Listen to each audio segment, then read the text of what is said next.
मागच्या 24 तासात रायगडमध्ये देखील धोधो पाऊस बरसला। महाड परिसरात गेल्या 24 तासात 159 मिलीमीटर पावसाची नोंद करण्यात आली। महाड शहर आणि बाजारपेठ परिसर पूर्णपणे जलमय झालेला पाहायला मिळतोय। यासोबतच रायगडमधून वाहणाऱ्या सावित्री नदीच्या पाणी पातळीत देखील वाढ झाली आहे। त्यामुळे आजूबाजूच्या गावातल्या लोकांना सतर्कतेचा इशारा देण्यात आला। येत्या 24 तासात हवामान विभागाने देखील सतर्कतेचा इशारा दिला असून लोकांना सावधानता बाळगायला हवी असं देखील सांगितलं गेलंय।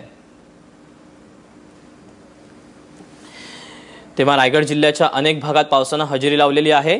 महाड शहरात देखील पावसाने जोरदार हजेरी लावली। अलिबाग, पेण, उरण, खोपोलीसह मनमाड शहर आणि मनमाड शहरातली बाजारपेठ देखील पाण्याखाली गेलेली पाहायला मिळते। यासोबतच सावित्री नदीने देखील पाणी पातळी जी आहे सावित्री नदीची ती देखील मोठ्या प्रमाणात कमालीची यामध्ये वाढ झालेली आहे आणि त्यामुळे येत्या 24 तासात देखील हवामान विभागाने या ठिकाणी जोरदार पाऊस होईल असा अंदाज वर्तवलाय आणि त्यामुळे लोकांनी सावधानता बाळगावी असं आवाहन करण्यात येत आहे।